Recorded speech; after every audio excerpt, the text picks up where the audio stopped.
kiddos, welcome to PWP. Pitts, Wilson, and Pitts. It is Tuesday, and we are so glad to have you back. Yes, kiddos, yes. Yes, we are the #1 rated 7th grade English video lessons for all of Sheridan. Oh my goodness! I know. We're rocking it. Yes. Thank you for voting for us, guys. It means so much. It does. It does. It really does. I can't wait to tell Miss Wilson. I don't know if she knows that news. I know. And in fact, we have a lovely message from Miss Wilson right now. Hey guys, I hope you enjoyed reading part of the Veldt last week.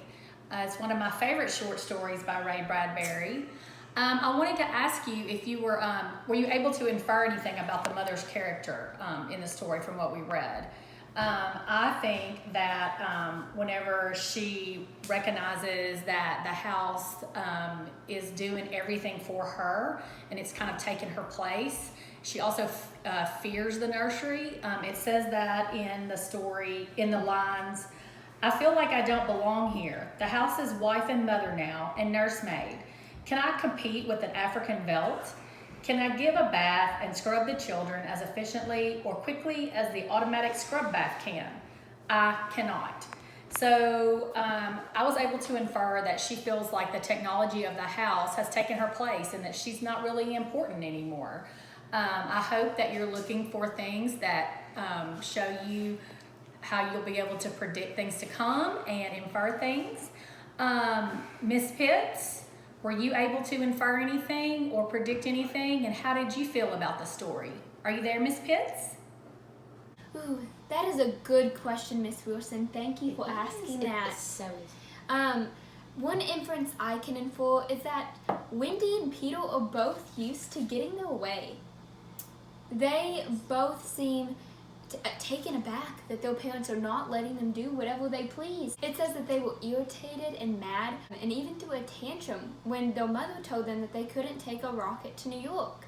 And then at the end of the story, where we cut off, it shows that the children were so angry that they were being locked out of the nursery and sent straight to bed that in the middle of the night they snuck out of their rooms and broke back into that nursery. They were not used to being told no.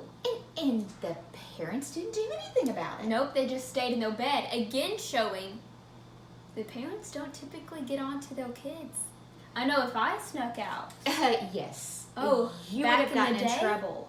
Yes. You would have no car, and you would not have been able.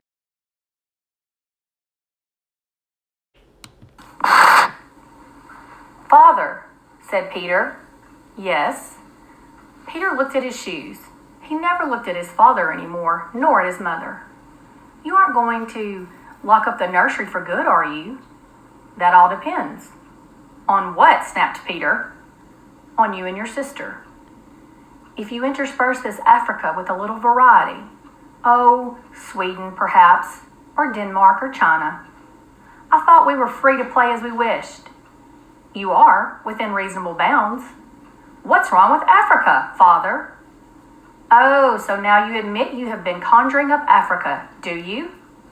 "I wouldn't want the nursery locked up," said Peter coldly, "ever. Matter of fact, we're thinking of turning the whole house off for about a month. Live sort of carefree, one for all existence." "That sounds dreadful. Would I have to tie my own shoes instead of letting the shoe tire do it, and brush my own teeth, and comb my hair, and give myself a bath? It would be fun for a change, don't you think?" "No, it would be horrid.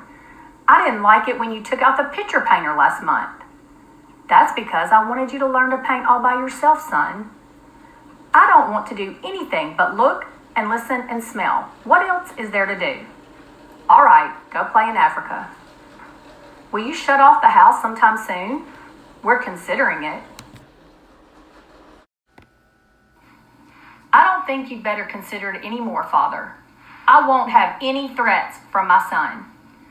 "Very well," and Peter strolled off to the nursery. "Am I on time?" said David McLean. "Breakfast?" asked George Hadley. "Thanks, had some. What's the trouble?" "David, you're a psychologist." "I should hope so." "Well then, have a look at our nursery. You saw it a year ago when you dropped by. Did you notice anything peculiar about it then? Can't say I did. The usual violences, a tendency toward a slight paranoia, here or there, usual in children because they feel persecuted by parents constantly. But, oh, really nothing. They walked down the hall. I locked the nursery up, explained the father, and the children broke back in during the night. I let them stay so they could form the patterns for you to see. There was a terrible screaming from the nursery. There it is, said George Hadley. See what you make of it. They walked in on the children without rapping. The screams had faded. The lions were feeding. Run outside a moment, children, said George Hadley. No, don't change the mental combination. Leave the walls as they are. Get. With the children gone, the two men stood studying the lions clustered at a distance, eating with great relish whatever it was they had caught. I wish I knew what it was, said George Hadley. Sometimes I can almost see. Do you think if I brought high-powered binoculars here and... David McLean laughed dryly. Hardly. He turned to study all four walls. How long has this been going on? A little over a month. It certainly doesn't feel good. I want facts, not feelings. My dear George, a psychologist never saw a fact in his life. He only hears about feelings, vague things. This doesn't feel good, I tell you. Trust my hunches and my instincts. I have a nose for something bad. This is very bad. My advice to you is to have the whole darn room torn down and your children brought to me every day during the next year for treatment. Is it that bad? I'm afraid so. One of the original uses of these nurseries was so that we could study the patterns left on the walls by the child's mind, study at our leisure, and help the child. In this case, however, the room has become a channel toward destructive thoughts instead of a release away from them. Didn't you sense this before? I sensed only that you had spoiled your children more than most, and now you're letting them down in some way. What way? I wouldn't let them go to New York. What else? I've taken a few machines from the house and threatened them, a month ago, with closing up the nursery unless they did their homework. I did close it for a few days to show I meant business. Aha! Does that mean anything? Everything. Where before they had a Santa Claus, now they have a Scrooge. Children prefer Santas. You've let this room and this house replace you and your wife in your children's affections. This room is their mother and father, far more important in their lives than their real parents. And now you come along and want to shut it off. No wonder there's hatred here. You can feel it coming out of the sky. Feel that sun? George, you'll have to change your life. Like too many others, you built it around creature comforts. Why, you'd starve tomorrow if something went wrong in your kitchen. You wouldn't know how to tap an egg. Nevertheless, turn everything off. Start new. It'll take time, but we'll make good children out of a bad in a year. Wait and see. But won't the shock be too much for the children? Shutting the room up abruptly for good? I don't want them going any deeper into this, that's all. The lions were finished with their red feast. The lions were standing on the edge of the clearing watching the two men. Now I'm feeling persecuted, said McLean. Let's get out of here. I never have cared for these darned rooms. Make me nervous. The lions look real, don't they, said George Hadley. I don't suppose there's any way... Okay. What? That they could become real? Not that I know of. Some flaw in the machinery? A tampering or something? No. They went to the door. I don't imagine the room will like being turned off, said Father. Nothing ever likes to die, even a room. I wonder if it hates me for wanting to switch it off. Paranoia is thick around here today, said David McLean. You can follow it like a spore. Hello? He bent and picked up a bloody scarf. This yours? No, George Hadley's face was rigid. It belongs to Lydia. They went to the fuse box together and threw the switch that killed the nursery. The two children were in hysterics. They screamed and pranced and threw things. They yelled and sobbed and swore and jumped at the furniture. You can't do that to the nursery. You can't. Now, children. The children flung themselves onto a couch, weeping. George, said Lydia Hadley, turn on the nursery just for a few moments. You can't be so abrupt. No, you can't be so cruel. Lydia, it's off, and it stays off. And the whole darn house dies as of here and now. The more I see of the mess we've put ourselves in, the more it sickens me. We've been contemplating our mechanical electronic navels for too long.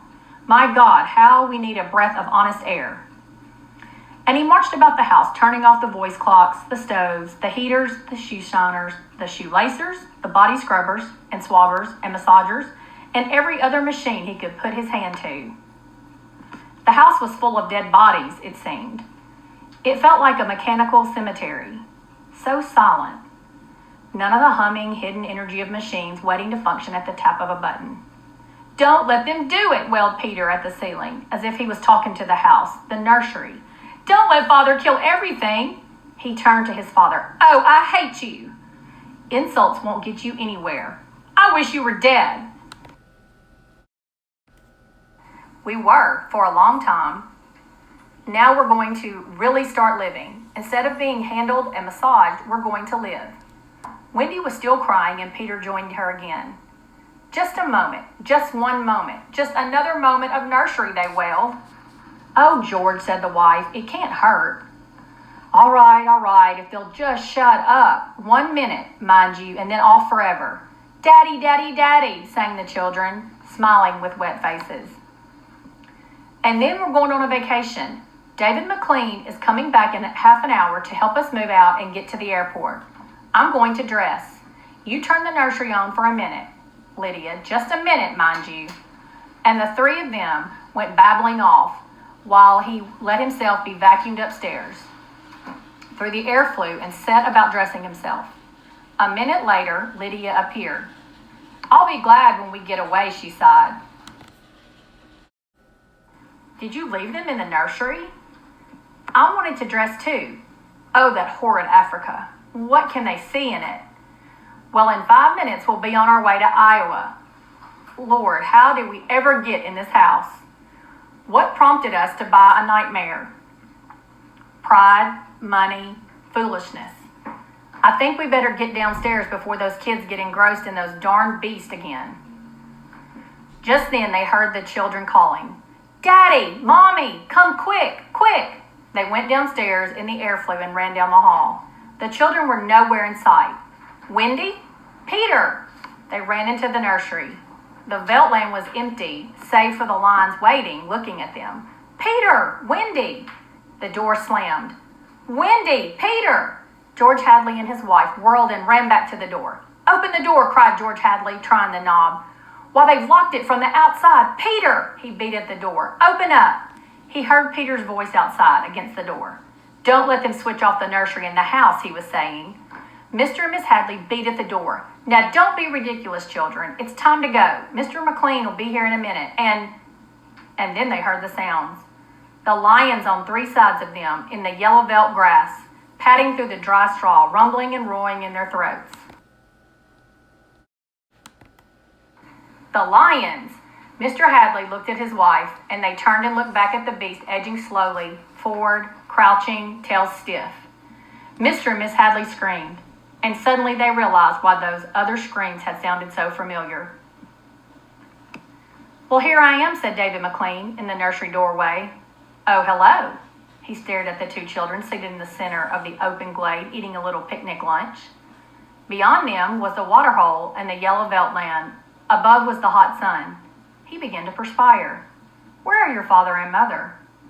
The children looked up and smiled. Oh, they'll be here directly. Good, we must get going. At a distance, Mr. McLean saw the lions fighting and clawing, and then quieting down to feed in silence under the shady trees. He squinted at the lions with his hand up, tipped to his eyes. Now the lions were done feeding. They moved to the waterhole to drink. A sound flickered over Mr. McLean's hot face. Many shadows flickered. The vultures were dropping down the blazing sky.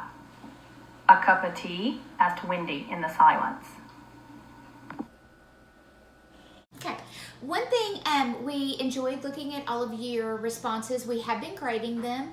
Want to give it a few more days. We're going to go over those answers on Thursday because we know some of you kiddos were picking up Chromebooks. I handed out Chromebooks on Friday in East End. So I know some of you guys were trying to get those materials so that you could log on. So we're going to hold off on going over the answers on Thursday.